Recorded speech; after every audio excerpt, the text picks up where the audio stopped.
नमस्कार, मैं राजेश शर्मा और 7 इंडिया न्यूज में आपका स्वागत है। आज हम लोग मुजफ्फरनगर लोकसभा के ये बुढ़ाना ब्लॉक के गड़ी नवाबाद में हैं और यहाँ किसानों से बातचीत करेंगे कि 2024 का माहौल क्या है और जो कल सरकार ने गन्ने का रेट घोषित किया है उसको लेकर क्या कहना है किसानों का। आपका शुभ नाम जी?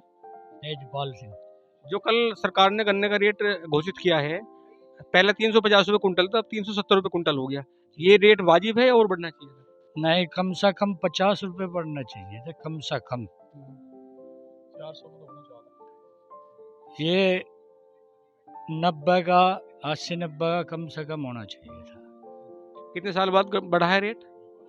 ये तो 3-4 साल बाद बढ़ा। और जो गन्ना क्रेशर है उसमें क्या रेट होगा इस समय? 400 रुपये। 400 रुपये है, तो कितना बढ़ना चाहिए था? और ये कम से कम 50 रुपए बढ़ना चाहिए था 20 की जगह। आप सहमत हो इस रेट हाँ से? जी, बिल्कुल सहमत है। 50 रुपए कम से कम बढ़ना चाहते, 400 तो होना ही चाहिए। जो घोषित हुआ है रेट कम है? कम है जी। लागत कितनी बढ़ेगी होगी बिल 3-4 साल लागत में? तो पहले से ज्यादा ही बढ़ रही जी। कम से कम 20%, 20% या आप तो नए किसान हो, लागत बढ़ी है घटी है 2-3 साल भाई में? लागत तो 1.5 गुनी बढ़ रही। तो रेट कितना होना चाहिए था? 400 तो चाहिए था कम से कम। मतलब ये बताओ कि ऐसी कौन सी सरकार थी जिस सरकार में ज्यादा रेट बढ़ा हो गन्ने का? सपा की रही, सपा में ज्यादा बढ़ा? सपा की मायावती की हम्म। 40 रुपये बढ़ा, मायावती ने बढ़ाया 3 बार। तो जैसे तो अभी अगर हम 2-3 साल की बात करें तो जैसे गन्ने की छुलाई है और खुदाई है, उसकी मजदूरी भी होगी, किराया भी है, उसमें बढ़ोतरी हुई कुछ? हाँ 10 रुपये कुंटल पे बढ़ रहे अच्छा। छुलाई पे, और 600 रुपये बीघा खुदाई चल रही। अभी सरकार को देखना चाहे तो भाई सारी चीज देख के अजीब काम से। सरकार का ये कहना कि गन्ने के किसानों को जो है कोई दिक्कत नहीं है, 20 रुपये कुंटल बढ़ा है, अच्छा रेट है। ये अच्छा रेट नहीं है, तो रेट तो 450 का होना चाहिए। तो भाव को देखते हुए, हिसाब को देखते हुए, इतनी महंगाई बढ़ गई हर चीज की। हर चीज के दूने भाव हो गए, दवाई के दूने भाव हो गए। और जी बिजली इतनी बढ़ा दी, बिजली इतनी बढ़ा रखी, सब चीज की इतनी बढ़ गई। अब गन्ने का रेट बहुत सबसे ज्यादा कम है, सबसे कम है। 450 का रेट होना चाहिए कम से कम। अच्छा अच्छा अच्छा। हाँ जी। कितना होना चाहिए रेट जी गन्ने का? गन्ने का कम से कम 400 रुपये कुंटल। अब तो सरकार ने घोषित कर दिया। देखो सरकार ने घोषित कर दिया, सरकार है, सरकार के आगे हम क्या कर सकते हैं। बिल्कुल, लेकिन ये कम करा, रेट कम बढ़ा है। नहीं, जो उत्पादन है, लागत है, उसके हिसाब से कुछ बचत होगी नहीं होगी? नहीं हो जी, बचत नहीं होगी। कोई बचत नहीं हो। देखो क्रेशर पे देखो कितना भाव चल रहा, 400 से ऊपर चल रहा है क्रेशर पे मिल। ये बताओ, अभी चुनाव आ रहा 3 महीने बाद, हाँ तो जी। क्या माहौल है यहाँ 2024 का? ये माहौल तो इधर तो जयंत चौधरी की संभावना है कि चुनाव लड़ेंगे, इधर संजीव बालियान जी। हाँ, तो अजी यहाँ भाजपा को वोट नहीं मिलेगी इस उसमें तो यार। हाँ जी। नहीं, जयंत चौधरी भी आने वाले, संजीव बालियान तो अच्छा काम किया है, बहुत बढ़िया काम तो किया जी, काम तो अच्छा किया। तो पर ये तो सबसे बड़ी समस्या तो एक तो गन्ने की है, एक पशु की है सबसे बड़ी समस्या हमारे यहाँ। जो सबसे बड़ी समस्या है, मेन समस्या है, पशु की है सबसे बड़ी समस्या। मतलब फसलों को नुकसान पहुंचा रहे हैं। बहुत ज्यादा नुकसान, फसलों को नहीं, यादों को भी नुकसान पहुंचा रहे हैं। हमारा पशु यादों को भी नुकसान पहुंचा रहे हैं।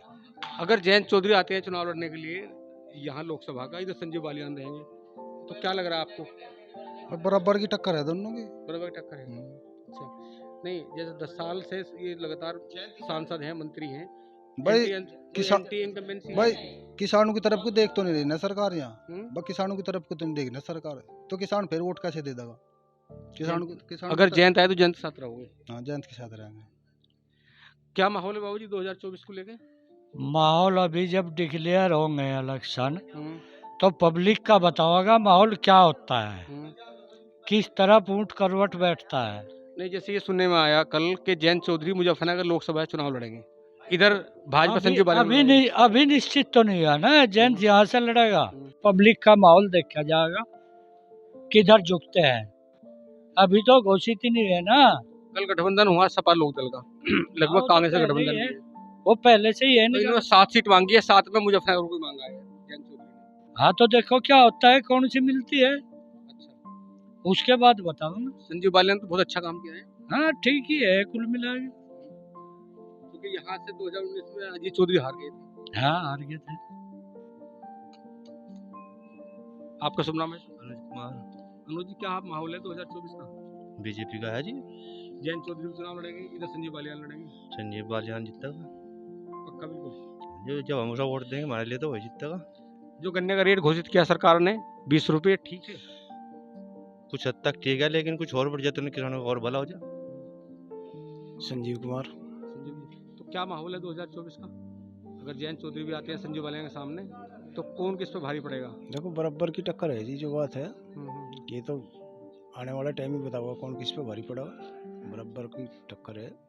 किसानों की, जैसा सरकार बहुत बार कह रही है कि किसानों की दोगुनी आय करेंगे, तो क्या लगा आपको किसानों की भाजपा सरकार? किसान की आय तो कोई भी सरकार नहीं करने की जी दुगनी। हम्म। कोई सी भी सरकार, कोई सी आ जाओ, हम्म।